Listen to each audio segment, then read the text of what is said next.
all ages from 16 countries. Well, they all gathered in Kentucky for Vent Haven 2014. Who knew there was such a thing? Those taking part were not only there to show off their little buddies, but they swapped some secrets as well. I like to think about actors who play two roles in a movie, and everybody's like, oh, that actors, they're playing two roles, that's great. And I think ventriloquists do that every day on stage, live. Yeah, so talented. Wish I could do this. The trade show offered everything from puppets to software that turns a photo on an iPad into a puppet. Very cool. Well, developing at 6, we are learning new information about who was on board Malaysian Airlines Flight 17. Just into our newsroom, another connection to the Hoosier State. What IU officials are now saying about the plane's pilot. Plus, tons of power. It's shocking. An Indiana University grad student among the nearly 300 dead tonight. What her former coach and friend is saying about her tragic death. And the damage from straight-line winds and tornadoes still evident around Michiana. We have a look at the cleanup efforts still taking place nearly 3 weeks later. And I have a great weather weekend to tell you about. It starts this evening in your ABC 57 First Warning Neighborhood Weather Forecast. ABC 57 News at 6 starts right now. Covering South Bend, Elkhart, and all of Michiana, this is ABC 57 News at 6. Well, the identities of those on Malaysian Flight 17 slowly starting to come in tonight. We have just learned that the plane's pilot could also have connections to Indiana University. Good evening, everyone. I'm Brian Dorman. Kim Chappell is off tonight. Officials say that a man with the same name and same age as the pilot of Flight MH17 was a former student, from 1982 to 1985. Officials say that he never graduated, and because of that, they don't have records or contacts like they do for alumni. Officials have been sifting through the wreckage all day long in eastern Ukraine. Nearly 300 people died yesterday afternoon as Flight 17 was shot out of the sky while flying over the Ukraine. This afternoon, President Obama offered his thoughts and prayers. Men, women, children, infants who had nothing to do with the crisis in Ukraine. U.S. officials say it was a single missile from a complex Russian-made anti-aircraft system that hit the jet. Those officials say it was fired from an area of Ukraine controlled by Russian separatists. And the big questions here tonight remain. Also, who shot down Malaysia Flight 17? And the bigger question tonight, why?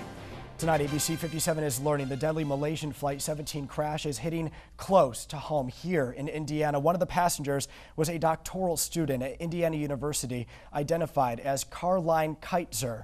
ABC 57's Rachel Brown talked with her former rowing coach at IU. And Rachel, how are her former teammates and classmates taking this devastating news tonight? Brian, they are devastated tonight over Carline's death and in disbelief that she was one of 298 people killed on yesterday's flight. We know Caroline Keitzer was a doctoral student at Indiana University and called the Hoosier State her home. She was recruited to the school's rowing team in 2010 from Holland, where she was a member for one season. She decided to stay here in Indiana and continue her education. And this summer, she and her boyfriend were headed to meet another former IU student in Indonesia for vacation when they boarded yesterday's flight. Her coach says it's tragic she lost her life with so much ahead of her. Phenomenal person. She had everything in front of her as far as life, and it's just sad.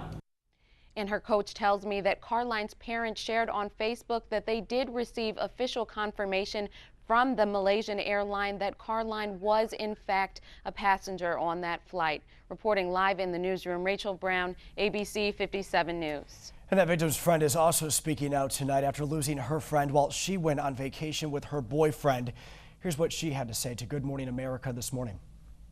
I'm just in disbelief and expecting, Caroline to pop up on Facebook and tell everybody she's okay. The Chicago woman also believed to have been on board that Malaysian Airlines jet. The president of the Malaysian Club of Chicago says there were about 500 families in Chicago. He has been checking social media for any info on those who died in the crash. I was able to talk to one lady who has a very close friend on the flight, and she's very, very sad, and she's not willing to talk to me. So I'm still giving her some time to go through the grief. And no doubt that process is going to take a lot of time for a lot of people. Mann says the close-knit community is concerned about the victims, and this deadly crash is devastating, of course, for the community, devastating all around the world tonight. An individual is scheduled for tonight in Chicago to offer prayers and thoughts for those suffering during the deadly crash. It'll be in the 600 block of West 31st Street. Numerous nationalities have been identified in yesterday's crash, including the Netherlands, Malaysia, Germany, Belgium, United States included. The vigil is expected to be at the Malaysian Club of Chicago. It will begin at 8:30 Eastern Time. And make sure that you continue to stay with ABC 57 News as we follow this deadly Malaysian Flight 17 crash in Ukraine. We are continuing to follow new angles on this story. You can find them and more right now on our website, abc57.com. And tonight on World News, ABC's Terry Moran is looking into the deadly crash. Well, it's another warm day in Michiana after some cooler weather this week, and it's looking like tonight will be another perfect evening for all of us. Tonight, ABC 57 News has team coverage, including ABC 57's Alexandra Cohen, looking into where storm damage is still visible weeks after those tornadoes ripped across Michiana.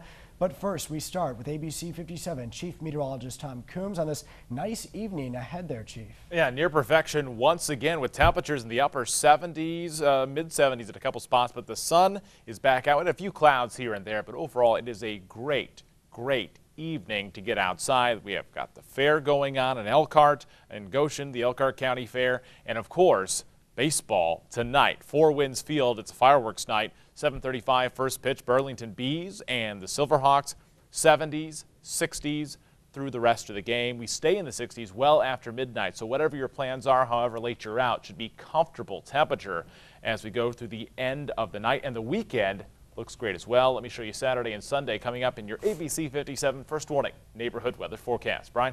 All right, Tom, we'll continue our team coverage as ABC 57's Alexandra Cohen. Today, she looked into the long road ahead for several South Bend neighborhoods who are bogged down still in storm cleanup mode. We are talking about the damage left from those straight-line winds and tornadoes that hit our area now nearly 3 weeks ago. ABC 57's Alexandra Cohen talked with a tree removal company who says business is really booming. Alexandra. Brian, in the past few weeks, I've walked around several neighborhoods and talked to residents there about storm cleanup. Many of those homeowners tell me it's just too much to pay up to $2,000 to remove a tree from their property. Several homeowners have been stuck in limbo, waiting on insurance companies and saving up to have trees removed after the storms that ripped through Michiana nearly 3 weeks ago. Frederick Young at Blade Enterprise says he had to outsource 10 separate tree jobs because he's been so busy. These trees are so tall, the branches like this one are halfway up, so it starts swinging. So wherever the weakest point is when that tree snaps, because it can only hold so much weight in the air going like this. In a bad storm, it's cool to watch. You know, the tree's going back and forth, but sooner or later, that's when they crack. I'm told that if you still have big tree limbs in your yard, if you put them curbside, the city of South Bend will come by and pick them up by July 25th.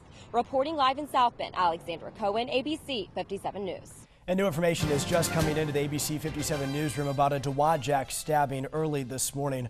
Officers say that a 47-year-old woman is accused of stabbing a 52-year-old man. Happened this morning on Lowe Street. The man had stab wounds to the neck and back. He has since been released from the hospital, but we are learning the woman has been arraigned on assault with intent to murder, among other charges. She remains locked up at the Cass County Jail tonight. Well, trimming grass and his waistline at the same time. That's what one South Bend man is doing to stay in shape and raise money for youth activities in the city. ABC 57's Megan Schiller met the grass cutter today, who I understand has quite the following there in the River Park area. Megan. That's right, Brian. Well, I actually reached out to him. I saw his posts on the River Park Facebook page. He posts his before and after pictures there, and he only charges $10. So I reached out to him to try to figure out exactly how he was only charging so little money. Now, I screen captured the picture there. That's what it looks like whenever he posts to the Facebook. He posts those before and after pictures. And he also says that it's not perfect, but it is presentable, and you can't really beat his price. Now, he does does have another full-time job and he works nights. So he takes the money that he makes doing this and he uses it for his community youth program. That is called Check Out My Grades. It rewards local kids for good grades during the school year by taking them out on little day trips and different activities. Plus, in the meantime, he says he gets to work on his cardio by cutting 6 or 7 yards a day. You're obsessed with cutting grass? Obsessed. Sounds crazy, huh? Yeah. I like to cut grass. It's strange. You know, if I can cut it for free, I would. But the problem is gas price is too high. I have to put something in here, you know? Now, if you're looking out at your yard and you notice that it's not looking too good and it could use a cut, I just posted his contact information to the ABC 57 Facebook page. And whenever I upload the story to abc57.com, I'll attach it there as well. Reporting live in South Bend, Megan Schiller, ABC 57 News. Well, today kicked off the second largest county fair in the country. Of course, we're talking about the Elkhart County 4-H Fair. Typically, getting there is a nightmare. Usually involves long lines of traffic. But this year, fair planners decided to help everyone out by installing a new bike path. ABC 57's Marissa Kinniston is live at the fair entrance tonight. Marissa.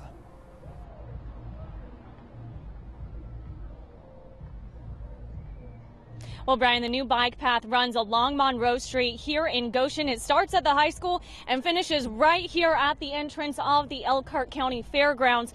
But if you are planning to drive either tonight or the rest of the nights of the We have a brand new parking system, much improved. So you're going to go down to gate 7, not gate 5. You're going to enter at gate 7 and then come back towards the fair. And then we have dedicated tram routes that are inside enclosed, fenced in, so the trams are constantly moving. And we lost our connection there with Marissa Kenniston. Of course, if you're out there, you can park your car, walk to the tram, and it will take you to the right entrance. So transportation is obviously a lot easier this year for all of the visitors, for everyone. Coming up tonight on ABC 57 News at 10 and 11 o'clock, we'll hear more from visitors about how they're taking advantage of this new bike path behind us there for the county fair. Well, next week, my fellow co-workers and I will be live at the Elkhart County 4-H Fair. We'll be introducing this year's big musical acts. Tomorrow is Three Doors Down there on the big stage. Tyler Farr and Parmalee will perform Monday. Danielle Bradbury will be on Tuesday. I'll be out there on hand for that. And Justin Moore set for Wednesday. Elkhart County 4-H Fair runs through the 26th. Again, you can catch myself and my colleagues out there at the fair all week long.